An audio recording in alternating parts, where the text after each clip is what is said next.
I just wanted to hop on here real quick and explain a few things to you guys. Um, Most of my life, I struggled with the way my nervous system and brain process things and did certain things. So this over the winter, last year. I'm sorry, last year I went and got an ADOS test done. It took forever to get scheduled for it. I finally did get scheduled for it. February of this year, and it was like hours long. And I'm not talking like 2 or 3 hours long. It was like forever long, and it was horrible. I had meltdowns and everything else. So I was officially diagnosed on March 4th of this year for having high functioning autism level 1, which is the same as the old diagnosis of Asperger's. And 3 things that I learned, I'm going to share them with you real quick, is one, being autistic doesn't mean that I'm broken. It means that my brain processes the world differently. So if somebody says something to you, for example, usually you're pretty quick, if you're non-neurodivergent, to give them a comeback or a response or a reply, right? Me, no. It takes me sometimes days, weeks, and months later to realize, okay, this is something that should have happened. And there's nothing I can do to change the way my brain's made up.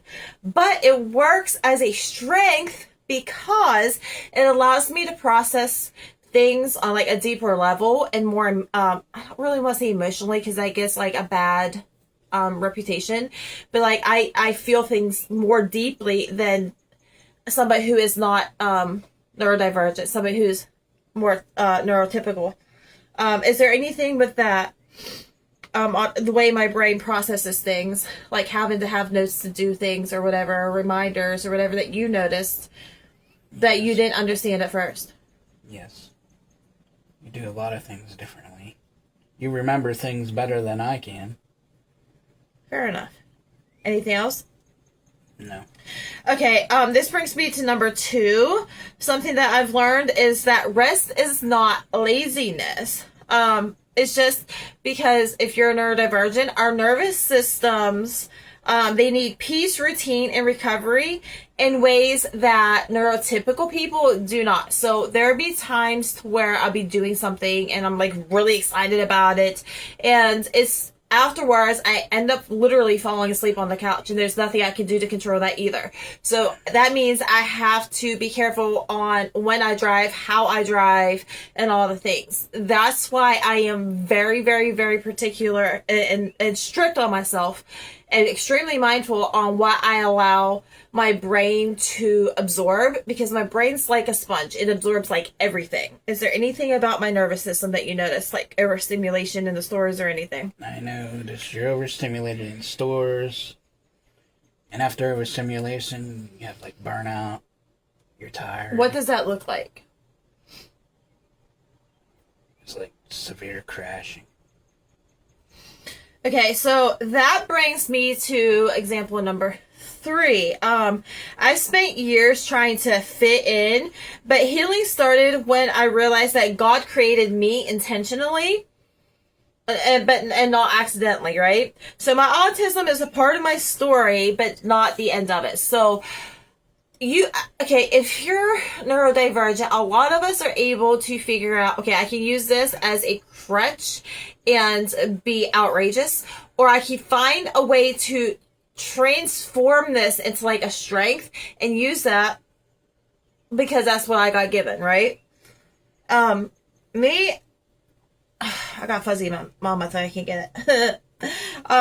So for me, I try to use it as a strength to push me forward with all of my teachings and my encouragements and everything else. And being neurodivergent, you get made fun of, you get abused, you get mocked, and all the things. And I know a lot of you have already seen that on my Facebook, but that's because we process things completely different. And I'm going to just FYI, I'm going to continue to share what I learned in seminary.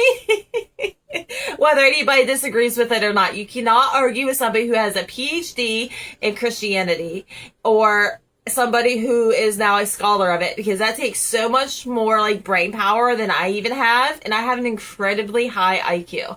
Is there anything you want to share about how God created me intentionally, even though it's neurodivergency? No. There's nothing else you can say. See, he has a sense of humor. Don't let his I'm shy on camera fool you guys. Other than that, she is very smart. Fair enough. So you guys are not just hearing it from my perspective, but you guys are hearing it from somebody who's been living with me for almost 2 years. So anyway, that's all I have for you guys today. I love you guys so much. Thank you for all of your love, support, and patience through this entire journey of our life. There's very seldom a dull moment. Feel free to give it a heart, a like, a share, or a comment so we can help other people going through this be better understood and less misunderstood, because that's like a huge part of any form of awareness. We love you guys, and we hope you guys have a blessed and safe day.